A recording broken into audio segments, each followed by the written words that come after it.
Olá, bom dia! O programa Agro Pantanal começa agora, então seja muito bem-vindo, muito bem-vinda. E olha, sempre é um prazer ter você aqui todos os domingos, tá? Então agora chegou o momento de irmos para os principais destaques da edição de hoje. Será que dá certo substituir a silagem de milho pela de sorgo? Em Lucas do Rio Verde, um produtor fez o teste e vamos mostrar o resultado do programa de hoje. No terceiro episódio da série Armazém para Todos, vamos conhecer a história do produtor Fernando Ferri, que planta soja, milho e feijão e hoje tem seu próprio armazém. O governo de Mato Grosso anuncia investimentos na malha asfáltica do município de Guarantã do Norte. Vamos falar também sobre o agroturismo, mostrando as belezas do nosso Pantanal mato-grossense, no quarto episódio da série Parques do Pantanal. E no Papo com Café de hoje, vamos receber no estúdio o diretor superintendente do Sebrae de Mato Grosso, José Guilherme, para falar sobre o Pro Pantanal. E como não poderia faltar, vamos ter aquela receita saborosa para você preparar ainda hoje, aí na sua casa ou na fazenda.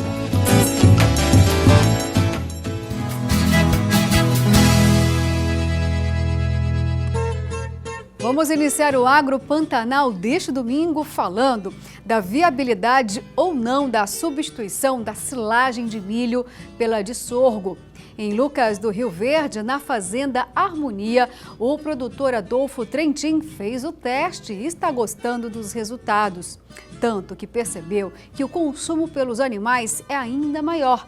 Vamos saber um pouco mais na reportagem de Valdir Pacheco.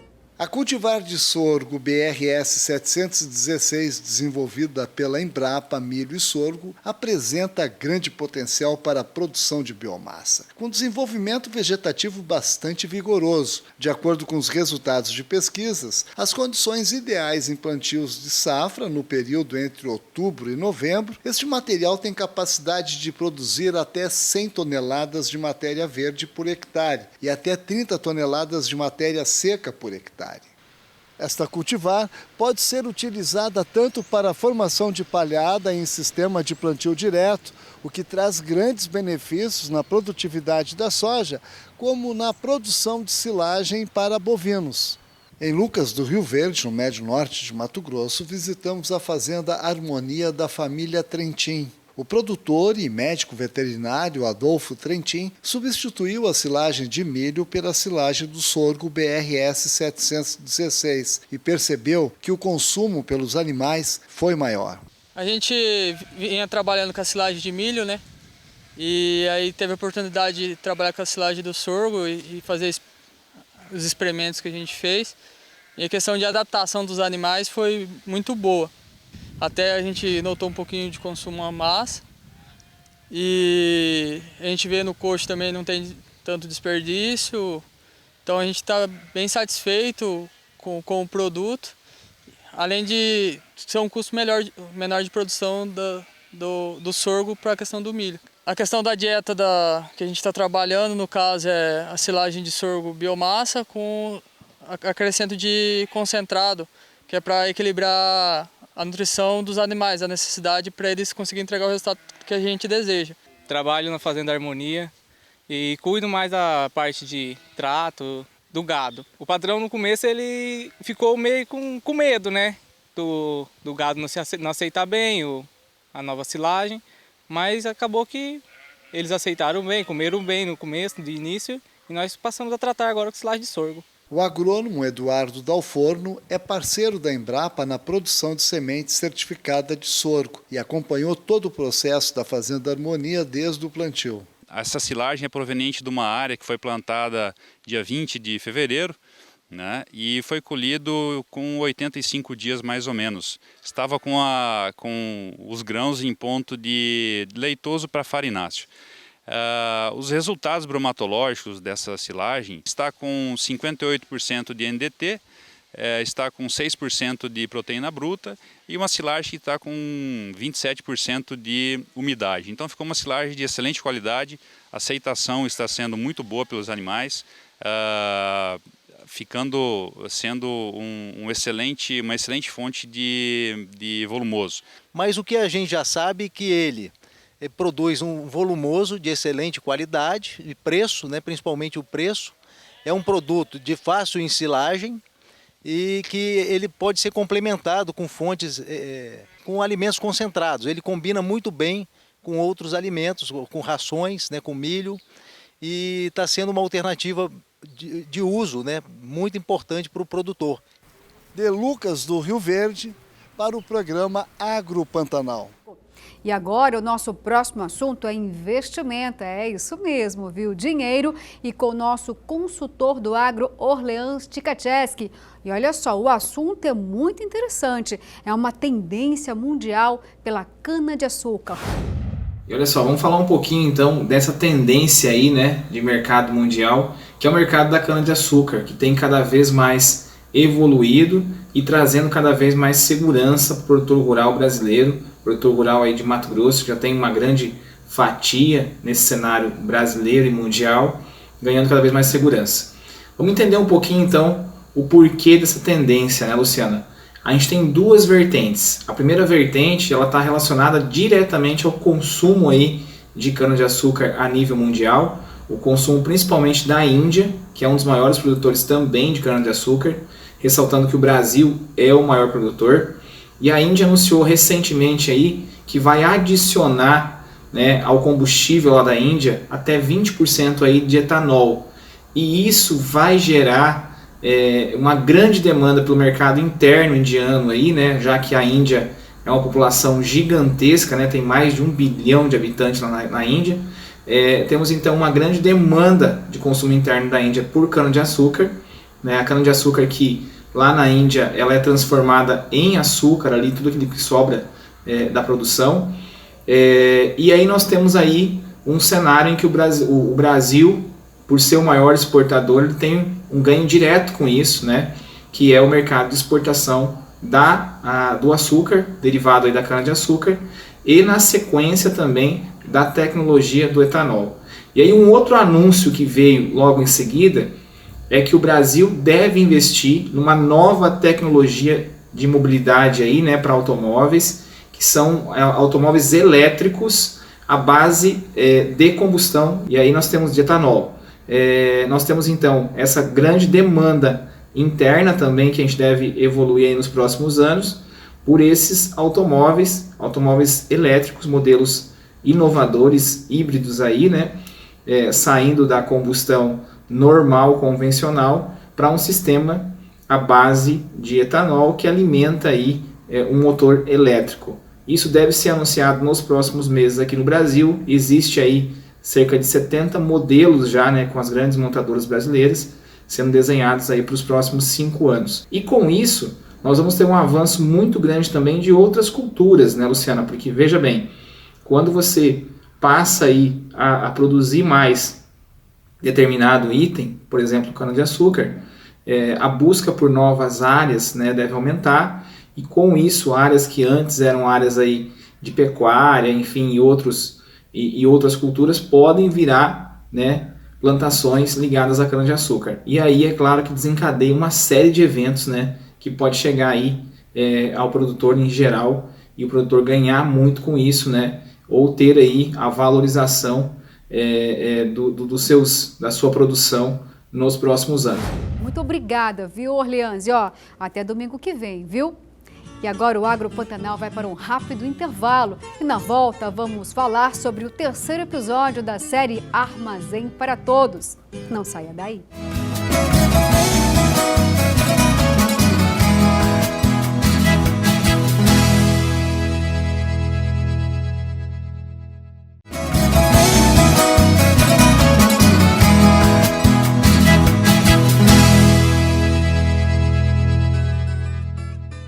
E o Agro Pantanal está de volta, eu já estava aqui esperando por você, viu? Agora nós vamos falar sobre o terceiro episódio da série Armazém para Todos. Hoje vamos conhecer a história do produtor Fernando Ferri, que planta soja, milho e feijão na fazenda dele lá no município de Campo Verde. Ele vai nos contar um pouco sobre as dificuldades que passou quando ainda não tinha o seu próprio armazém. E agora, como está a situação, hein? Confira aí na reportagem.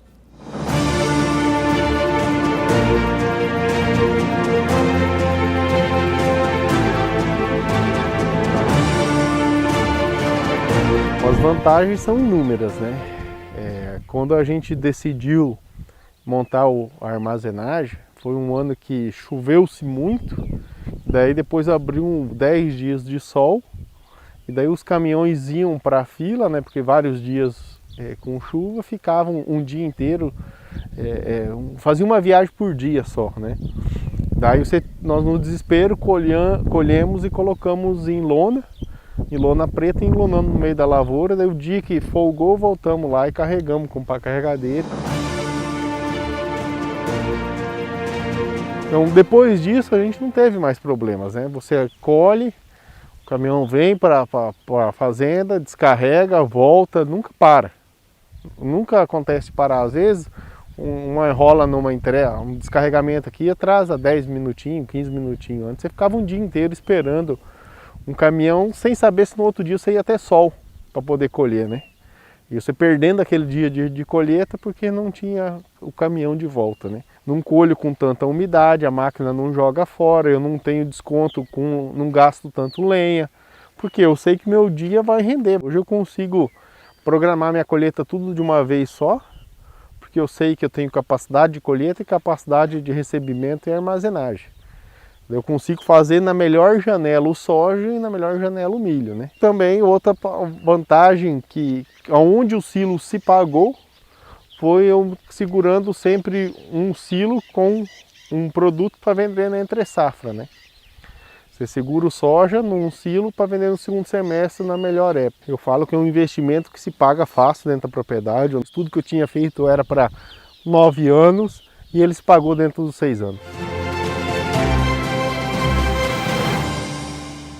Parabéns aí, viu, para o produtor Fernando Ferri. Muito obrigada por compartilhar essa história conosco. Com certeza vai incentivar muitos outros também a terem o seu próprio armazém, porque faz muita diferença para o bolso do produtor, hein? Obrigada, viu? Parabéns aí mais uma vez. E olha só, uma comitiva que passou pelos municípios localizados na divisa de Mato Grosso com o Pará, entre eles Guarantã do Norte, foi o governador Mauro Mendes, que aproveitou para anunciar investimentos na malha asfáltica da região. E, além disso, também foram entregues equipamentos para trabalhadores que vivem da agricultura familiar.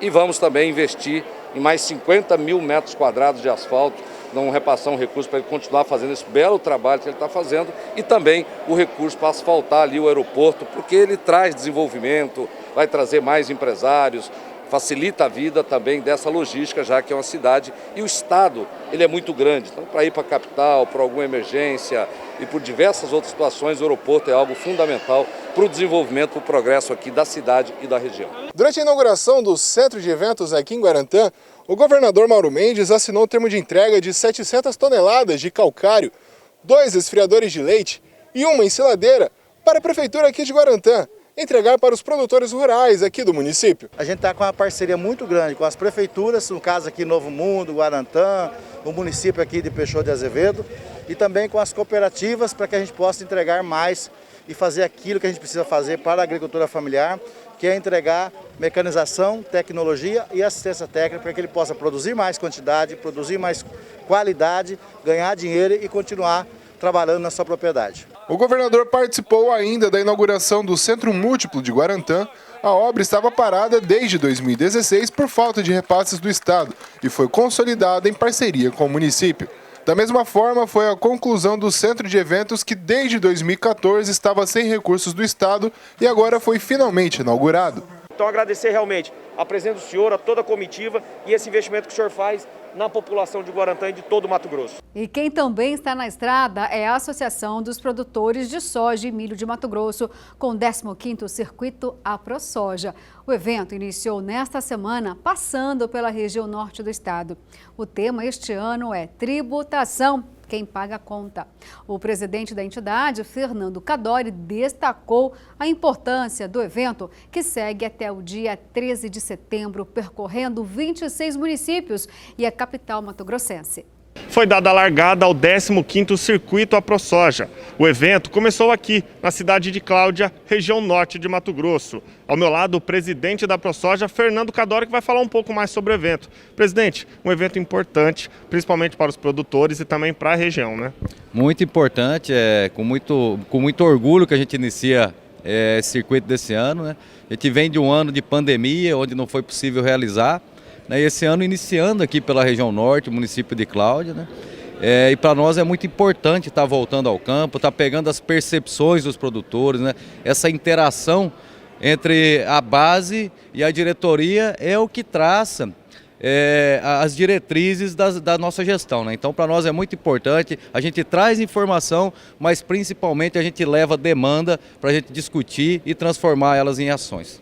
E nessa edição um tema diferente, né? Falando sobre tributação, que é um assunto também muito relevante. Falando sobre tributação com um especialista, o Marco Sintra, uma pessoa conhecida em todo o país pela capacidade, né, pelo conhecimento sobre tributação, e ele vem fazer uma palestra direcionada sobre a tributação e os impactos que pode trazer para o setor, principalmente no ano que a gente está aí com a eminência da reforma tributária e tudo mais. Chegou aquele quadro que você adora, viu? É o Mito ou Verdade. E dessa vez vamos falar do nosso dia a dia no preparo dos alimentos que sempre estão à mesa. E uma pergunta que sempre fazemos. Vamos ver então? Tenho certeza que você já se fez muitas vezes essa pergunta. Olha só. Mito ou verdade? Os alimentos ficam com menos nutrientes quando são cozidos? Pois é, hein? E aí você vai ficar matutando com a resposta. Vai pensando aí, porque lá no finalzinho do programa a gente vem com a resposta para você, viu? O Senar de Mato Grosso realizou um curso direcionado para as mulheres do campo, isso lá em Alta Floresta, em parceria com o Sindicato Rural e a Prefeitura do município.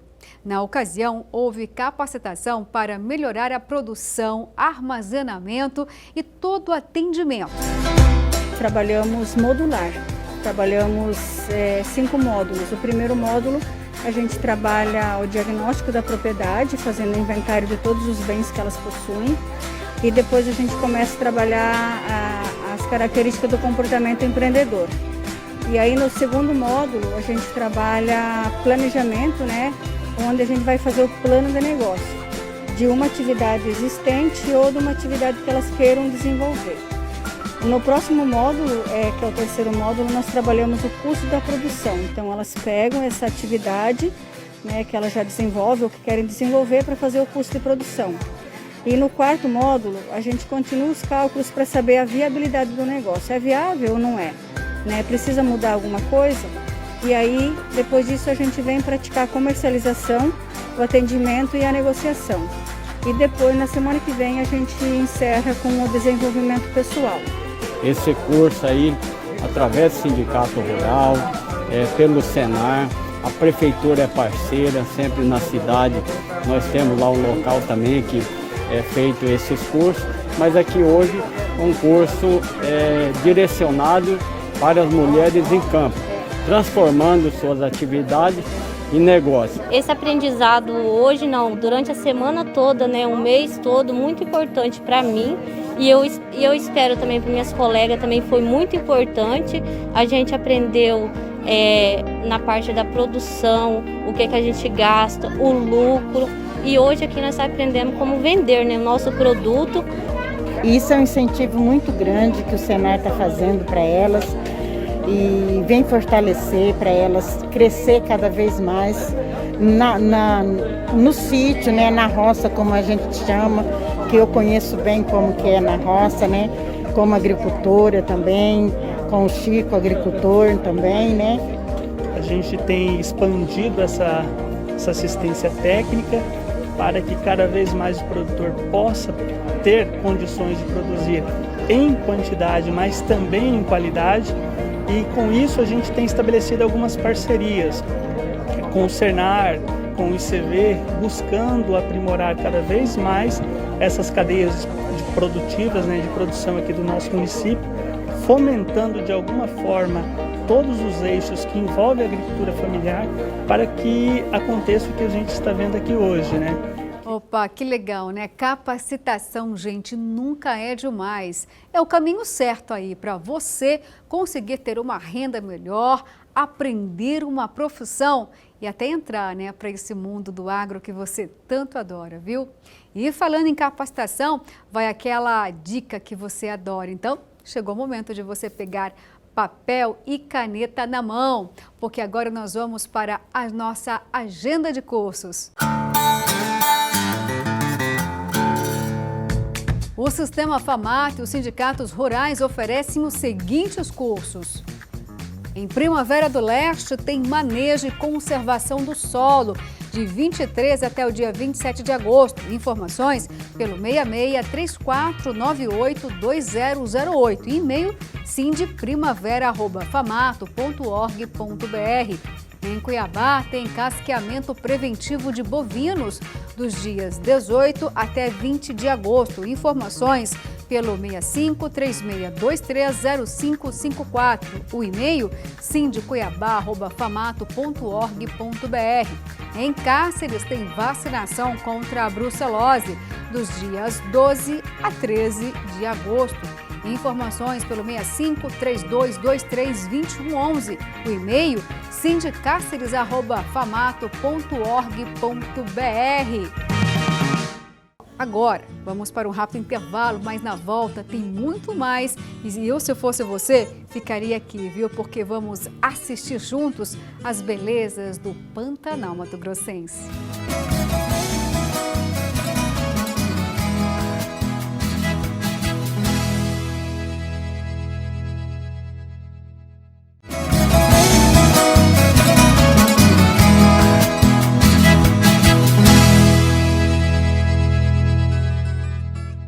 Estamos de volta e veja só, com o objetivo de entregar e fazer vistorias em obras de infraestrutura, o governador Mauro Mendes percorreu a região do Araguaia, passando por 13 municípios, entre eles Nova Nazaré e Cocalinho, onde estão sendo realizadas melhorias na MT 326 e a construção de uma ponte sobre o Rio das Mortes. No último fim de semana, o governador Mauro Mendes percorreu 13 municípios da região Araguaia para entregar e vistoriar diversas obras de infraestrutura. Entre essas cidades estão os municípios de Nova Nazaré e Cocalinho, onde estão sendo feitas melhorias na MT 326 e a construção da ponte sobre o Rio das Mortes, com a extensão de 483 metros, sendo a maior do estado. E a gente está mudando essa história de Mato Grosso aí para melhor, e aqui é um exemplo disso. Talvez as imagens, não sei se elas vão ser capazes de traduzir a sensação que é você ver 150 caminhões numa fila. O cara ficar mais de 12 horas esperando, anda um pouquinho, para, nem dormir pode, porque aguardando para atravessar numa balsa aqui, numa região que está totalmente travada, de mãos amarradas no seu desenvolvimento, na qualidade de vida das pessoas, dependendo aqui dessa balsa. A 326 era um sonho a ser realizado, como a ponte do Rio das Mortes. E graças a Deus vem acontecendo e vai ser realizado. Novas perspectivas no coração de cada cocaliense. Essas melhorias beneficiam de forma significativa o desenvolvimento desses municípios, além da população que tanto esperou por esses avanços. Coisa que eu não tinha fé de ver essa ponte feita, gente. Aí eu disse, agora que eu não quero morrer não, eu quero ver essa ponte feita para eu passar em cima. Eu sinto assim um desenvolvimento, uma melhoria para nós cidadãos de Nova Nazaré, né? Quer dizer, nós fomos contemplados, graças a Deus, hoje nós estamos no paraíso. O governador Mauro Mendes finalizou as visitas na região do Médio Araguaia, passando pelos municípios de Luciara e São Félix do Araguaia, onde reforçou ações para alavancar o turismo local. Foram 3 dias aqui de trabalho e eu saio daqui muito feliz e convencido que o Araguaia deixou definitivamente de ser o Vale dos Esquecidos para ser o Vale da Prosperidade. E o assunto agora é o turismo. Vamos então para o 4º episódio da série Parques do Brasil, que apresenta o Parque Nacional do Pantanal Mato-Grossense. Vamos contemplar as belezas que nos fazem lembrar da necessidade de preservação, principalmente nessa época de estiagem, onde aumentam os incêndios florestais. Com a ajuda de câmeras especiais, conseguimos observar algumas das espécies de animais que passam por aqui, como o ouriço cacheiro, o tatu-galinha, a jaguatirica e o caititu.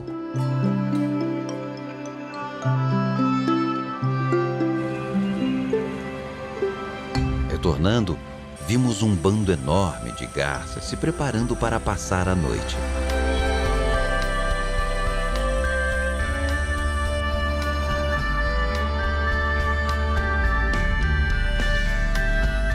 No caminho, nuvens de chuva e o cair da tarde criaram uma imagem inesquecível.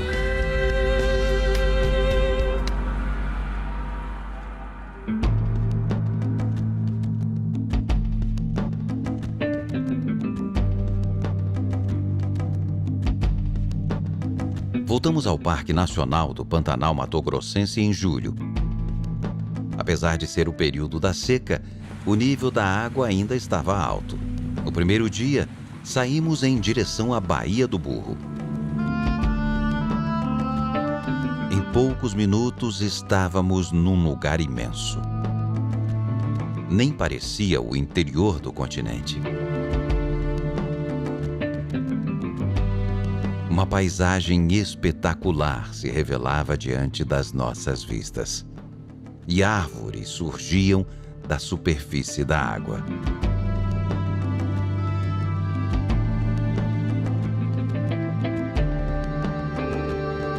Esta baía está conectada a vários corijos. Em volta desses canais, vemos a mata ciliar, que cresce em cima de cordilheiras, pequenas ribanceiras criadas pela deposição de sedimentos. Nas áreas mais rasas e alagadas do entorno da baía, encontramos diversas plantas floridas, adaptadas a esse ambiente úmido, como a talha e o florzeiro.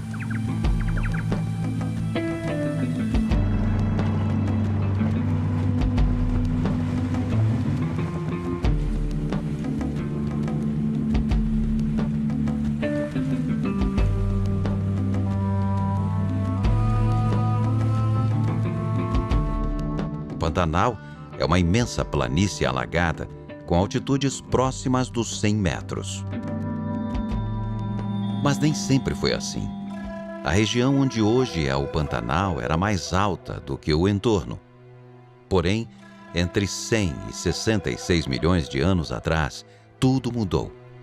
Foi nessa época que a Cordilheira dos Andes começou a se formar. Ao mesmo tempo, o Planalto Central brasileiro também se ergueu.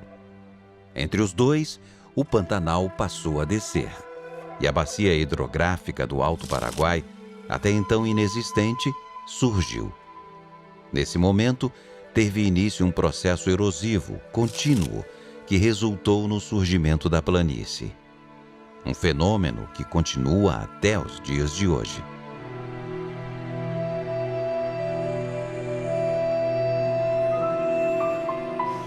Não muito longe, vimos uma ave bem colorida.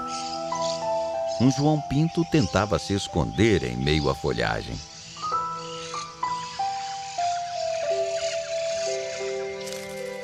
Uma capivara descansava na margem do rio. A água é um elemento fundamental na vida desse roedor gigante. Não só para beber, ela serve para regular a temperatura corporal em dias quentes e como rota de fuga de predadores. Além disso, é da água que vem o seu alimento.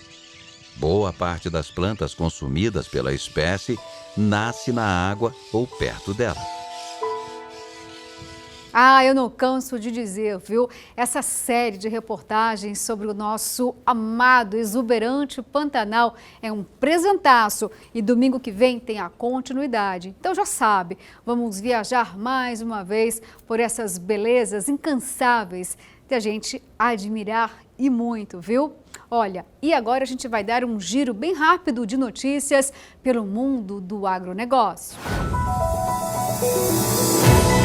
Os preços da batata inglesa subiram expressivamente e nos últimos dias, somando 2 semanas consecutivas de altas. De acordo com colaboradores do Hortifruti, o CPEA, que é o Centro Paulista de Estudos Agropecuários, embora a geada quase não tenha prejudicado os tubérculos já formados, houve perdas nas áreas que serão colhidas dentro de algumas semanas. E a colheita foi desacelerada, sendo que as chuvas que atingiram Vargem Grande, no sul lá de São Paulo, também influenciaram as valorizações. Do lado da demanda, atacadistas consultados pelos hortifrutis dizem que a procura segue fraca, mas a baixa oferta sustentou as cotações. Assim, entre 26 e 30 de julho, o preço médio da batata tipo Ágata Especial foi de R$ 96,00 a saca. Como sabemos, Mato Grosso não produz batata em nenhum município e compra de estados como Paraná, Minas Gerais e também São Paulo. Ou seja, essa alta de preços vai influenciar o mercado por aqui. O Ministério da Agricultura, Pecuária e Abastecimento informou que está acompanhando e monitorando a ocorrência de 2 focos de peste suína africana na República Dominicana. Trata-se do primeiro registro da doença no continente americano desde a década de 80, quando a doença foi considerada erradicada após ocorrências no Brasil, em Cuba, no Haiti e na própria República Dominicana. A chegada do PSA ao continente americano aumenta o estado de atenção com a intensificação das medidas para prevenir a introdução da doença no Brasil. Para manter o país livre de PSA, o MAPA vem adotando as providências necessárias, já que a situação requer muito alerta e também, principalmente, controle nas importações. Bom, e esse foi o nosso Giro de Notícias e continue conosco porque tem mais Agro Pantanal. Logo, logo, uma entrevista especial no Papo com Café. Vamos falar do nosso Pantanal Mato-Grossense.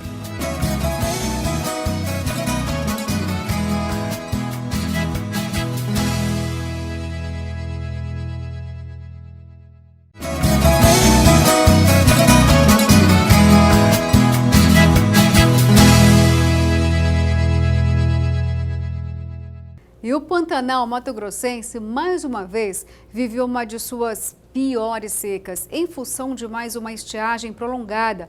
Isso tem preocupado produtores, comunidade pantaneira e também autoridades ligadas ao meio ambiente. Nessas imagens aéreas feitas pelo cinegrafista Paulo Henrique, é possível observar a mudança daquela bela paisagem do Pantanal, conhecida por todos nós. Agora, lugares antes alagados e com muita vida e presença de animais estão secos, com poucos pontos ainda resistindo e se tornando refúgio para alguns animais que lutam bravamente pela sobrevivência. As baías estão agonizando e o que era verde se tornou cinza. As recentes imagens foram feitas em um dia da região de difícil acesso, que pertence ao município de Barão de Melgaço. Porém, a falta das chuvas e a seca preocupam, já que no ano passado o fogo consumiu mais de 2 milhões de hectares, chamando a atenção de outros países. Isso em função do significado do bioma do Pantanal em todo o planeta. Na ocasião, muitos animais morreram e a devastação foi tão grande que alguns locais não se recuperaram até hoje, mesmo com a chegada das chuvas. E continuamos agora no assunto Pantanal Mato-Grossense. Mas agora nós vamos falar sobre o programa Pro Pantanal, um projeto de apoio à recuperação econômica deste bioma. O programa já está sendo desenvolvido e terá duração de 3 anos, abrangendo os estados de Mato Grosso e Mato Grosso do Sul, com atuação nos ambientes urbano e também rural. A partir dele, serão destinados pelo Serviço Brasileiro de Apoio às Micro e Pequenas Empresas, o SEBRAE, 30 milhões de reais para a execução de atividades focadas no desenvolvimento do empreendedorismo, na inovação e também na sustentabilidade e na bioeconomia deste local, viu? Deste total serão direcionados 16 milhões para Mato Grosso e também uma parte importante para Mato Grosso do Sul. É este o assunto do nosso quadro Papo com Café.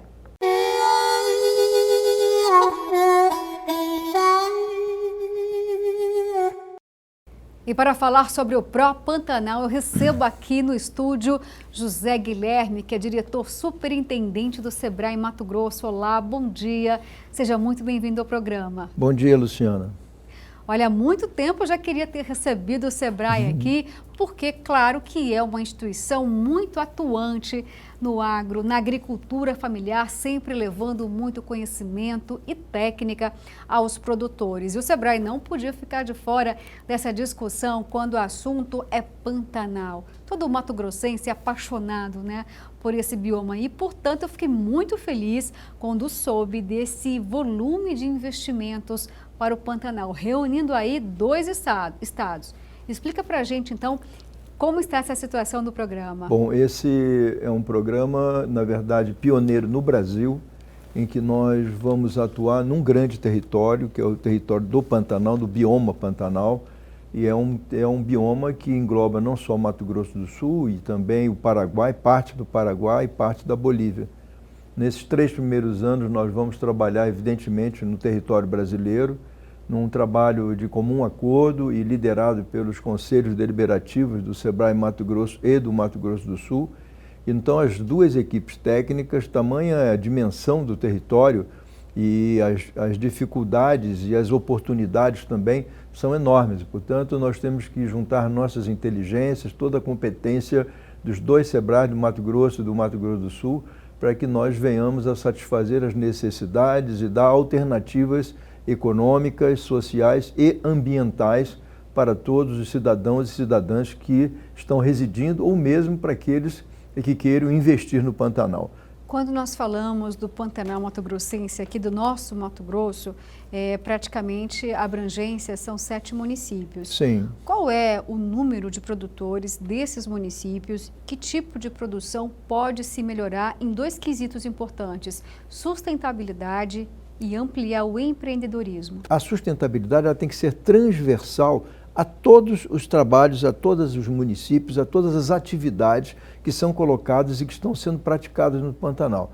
E o empreendedorismo que a gente fala, ou seja, criar novos negócios, fazer com que as pessoas aspirem inovações, tem que partir também por base à sustentabilidade, porque é ela que vai dar condição de competitividade. A sustentabilidade vai dar condições de competitividade não só dos produtos, também como dos serviços que estão sendo realizados ou oferecidos pela comunidade empresarial no Pantanal, seja na área urbana ou seja também na área rural. Portanto, quem estiver nos municípios que compõem o Pantanal tem que pensar em aumento da produtividade, tem que pensar em que a sustentabilidade não é a sustentabilidade com uma visão retrógrada de ficar só abraçando a árvore, não. É compatibilizar, é buscar o equilíbrio entre o social, o econômico, certo, e o ambiental. É isso que a gente fala e é isso que o SEBRAE prega e pratica.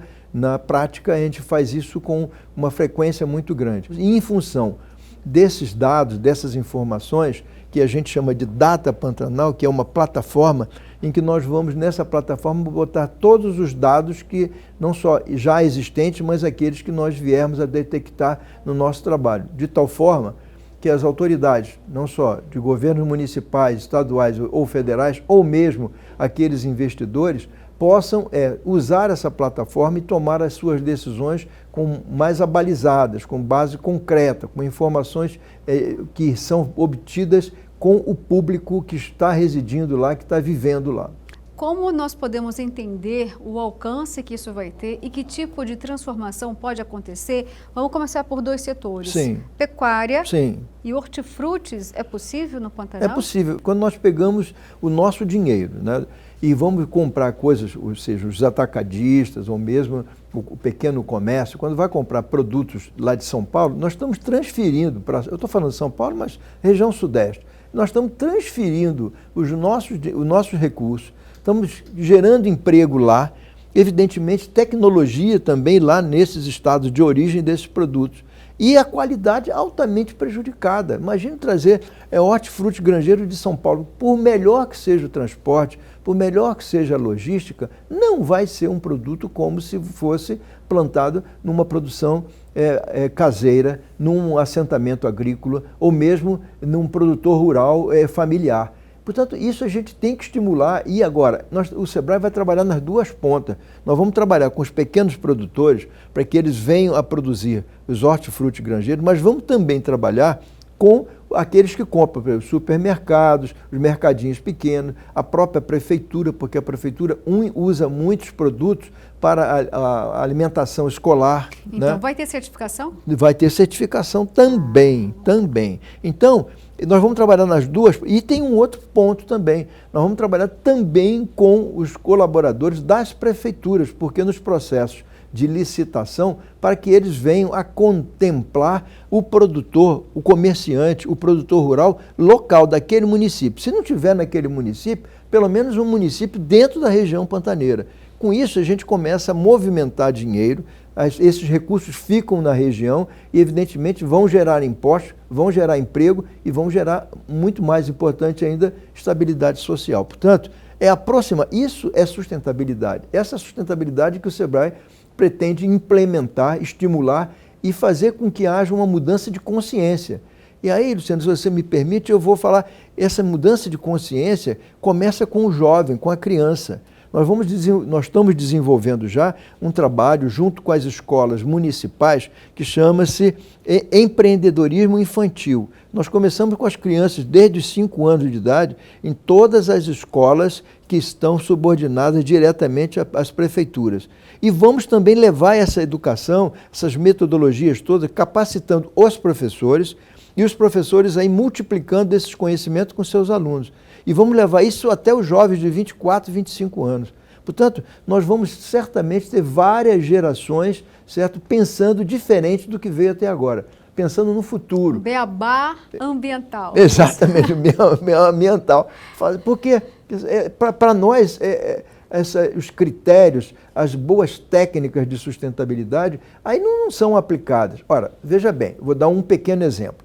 Nós questionamos muito que quando nós vamos para o rio, ou passear, ou para pescar, enfim, o lazer no rio, a gente verifica embalagens plásticas, tudo quanto é lixo é jogado no rio. E o Pantanal, infelizmente, é que isso vai chegando e vai vir um depósito de lixo. Ora, mas o que trabalho é feito, né, nas cidades que compõem o Pantanal para a gente, por exemplo, ter coleta seletiva, certo? Aproveitar os resíduos. O que se chama hoje de economia circular. Não existe hoje mais lixo, hoje existe resíduos. Resíduos esses que podem ser comercializados diretamente ou processados, gerando mais emprego, gerando mais renda e mais importante, não poluindo. Então, são coisas relativamente simples. Até os telespectadores podem falar, mas isso é óbvio. É óbvio, mas não é praticado. O que a gente vai fazer, com certeza, é criar uma consciência nas crianças, nos jovens e até naqueles que já estão ficando adultos, para que eles coloquem isso em prática, estimulem o poder público e, evidentemente, trabalhar com o poder público municipal para que eles venham tomar decisões estratégicas importantes voltadas para as boas políticas públicas. Diz algo para mim, talvez um pouco polêmico, não sei, agroenergia. Como? Agroenergia no Pantanal Mato-Grossense. Isso aí é um tema que a gente falaria talvez aqui um programa inteiro, né? Mas é importante, veja bem, senhoras e senhores, você, Lu, e todos aqueles que estão nos vendo nesse momento, o mundo inteiro está falando em energia limpa. E o Pantanal proporciona exatamente tudo isso, né? Através das fezes das vacas, do grande rebanho que a gente pode gerar energia, através do sol a gente pode gerar energia, através da combustão de cavacos de madeira a gente pode gerar energia. Portanto, existem várias formas de você gerar energia sustentável. Portanto, é inconcebível, né? A energia fotovoltaica, o mundo inteiro, veja o movimento que está acontecendo no setor automotivo. Os carros, todas as marcas europeias, todas as marcas mais famosas de carros europeias, todas elas estão estipulando já data para que não vai ter mais veículo que vai ser movido a gasolina ou óleo, e sim pelos motores elétricos. Então, isso não vai ser amanhã ou depois, não, isso já está acontecendo em toda a Europa. Mas e as licenças ambientais serão permitidas no Pantanal? Mas podem, essas coisas todas podem ser aplicadas com equilíbrio. Sendo aplicadas com equilíbrio, não prejudica absolutamente ninguém, certo? Então, é a forma como você vai atuar no Pantanal, porque, sem dúvida, é um bioma muito sensível, a gente tem que ter muito cuidado com ele, mas todas as formas podem ser aplicadas, evidentemente, adequando-se ao ambiente que ele está. Por exemplo, a geração de energia fotovoltaica poderia, PCH não poderia, que são as pequenas centrais hidrelétricas. PCH, nós não precisamos mais, no ponto de vista do Sebrae Mato Grosso, nós não precisamos mais de PCH. A potência que nós temos, podemos gerar, imagine o sol, eu estou aqui no estúdio, mas nesse domingo maravilhoso, certamente, no Mato Grosso, em alguma parte do Mato Grosso, está o sol rachando. Então, como é que nós não vamos aproveitar esse sol para gerar energia? O ano inteiro, é só durante o dia. É durante o dia. Mas hoje em dia a gente pode criar uma outra fonte de geração de energia que vai suprir durante a noite. Portanto, tem vários mecanismos, as técnicas são dominadas. O caminho natural do mundo é esse. Querendo ou não, vai acontecer isso. Haja lobby ou não contra as energias renováveis, a energia renovável vai ocupar o seu espaço, já está ocupando espaço no mundo inteiro, e nós vamos também, certamente, utilizá-la de uma forma ou de outra, e vamos poder escolher em função das condições que nós podemos usar. Agora, da mesma forma que a gente tem que ter cuidado com o fogo, né, porque essa é uma preocupação, nós tivemos essa grande catástrofe que foi o fogo no ano passado, certo? Nós também temos uma preocupação maior ainda com a água. Portanto, nós temos que ter uma preocupação dupla, não é só com fogo, é principalmente com a água, porque sem a água as coisas pioram mais ainda. Então, nós temos que ter, todos nós cidadãos que estamos aqui em Mato Grosso, certo? Ou mesmo aqueles que vêm de fora, certamente querem o bem do Pantanal. E querer o bem do Pantanal é manter toda essa paisagem que o Pantanal tradicionalmente tem. A gente costumava dizer, os próprios gringos, quando vêm aqui, falam assim, mas esse aqui, eu tirei uma fotografia aqui, mas parece que é outro. É lógico, porque quando se tira uma fotografia no Pantanal na cheia, é uma situação. Quando se tira na seca, é outra situação. A paisagem é diferente. Nós queremos que isso seja mantido, né? Agora, para isso, há necessidade, primeiro, no meu entendimento, uma conscientização de nós, enquanto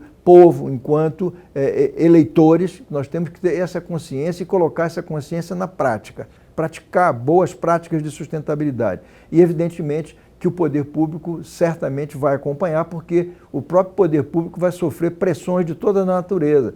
Ninguém está preocupado apenas com a situação do soja, do algodão ou do milho. As pessoas, as instituições internacionais estão muito preocupadas também com a emissão de gases de efeito estufa, coisas dessa natureza em que nós temos condições de preservar. Eu costumo dizer, nas conversas que eu tenho com pessoas, que o Brasil, em especial o Mato Grosso, né, nós podemos ser referência em sustentabilidade para o mundo inteiro.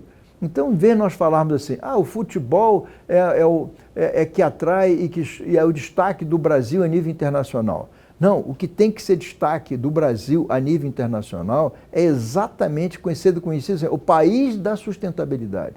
É o país da sustentabilidade, e especial Mato Grosso. Por que especial Mato Grosso? Se vocês terem uma ideia, nós temos no Brasil 6 biomas, meia dúzia de biomas. E aí, Luciana, nós, Mato Grosso, somos privilegiados. Deus, a natureza nos privilegiou. Nós temos 3 biomas. Dos 6 que tem no Brasil, 3 nós temos, o nosso território contempla 3 biomas.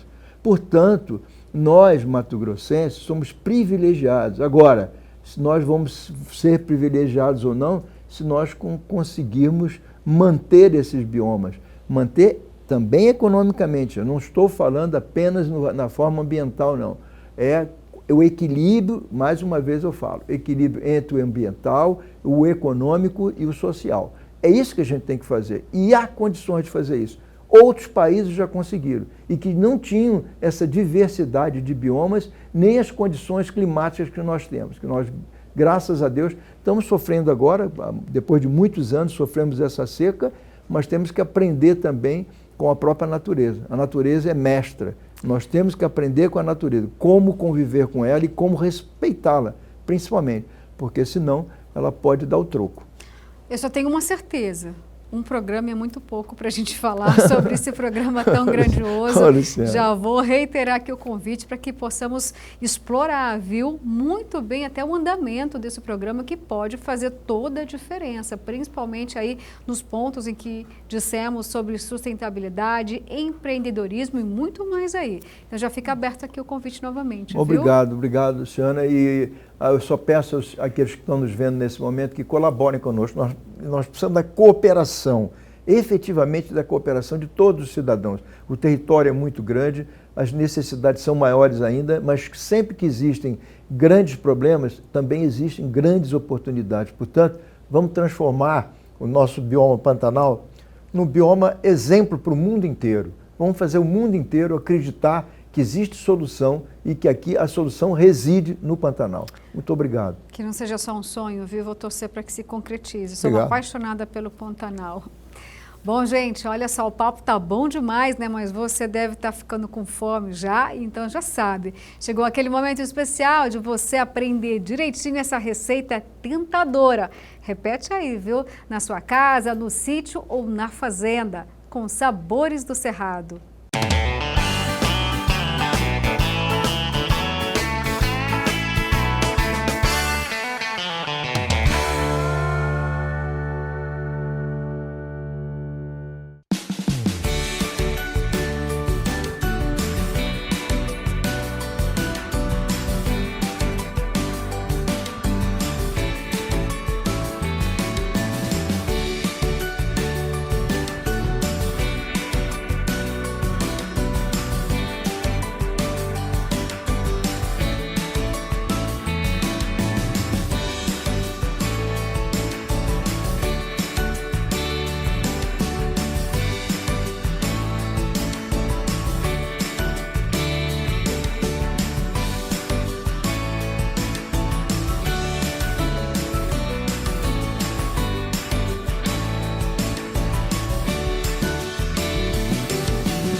Eita, Lelê, que essa receita aqui, ó, aumentou ainda mais a minha fome. Que delícia, né? Então, ó, faça aí, viu, na sua casa. Bom, e falando ainda de alimentos, vamos então para o nosso quadro Mito ou Verdade deste domingão. Você lembra qual foi a pergunta de hoje? Olha lá, os alimentos ficam com menos nutrientes quando são cozidos? É verdade, gente. Olha só, os alimentos realmente podem perder pelo menos 15% de seus nutrientes, como vitaminas, minerais e fibras, quando são cozidos em água. A forma correta de cozimento é o ao vapor, onde se mantém a maior concentração de nutrientes possível. A perda de algumas vitaminas pelo calor do cozimento é inevitável, porém ainda é melhor manter esta forma de preparo por ser natural e não precisar de aditivos químicos. E olha, assim termina nosso AgroPantanal deste domingo. Muito obrigada, viu, pela sua companhia. E domingo que vem tem muito mais, às 8 horas em ponto aqui, e eu vou ficar esperando por você. Tchau!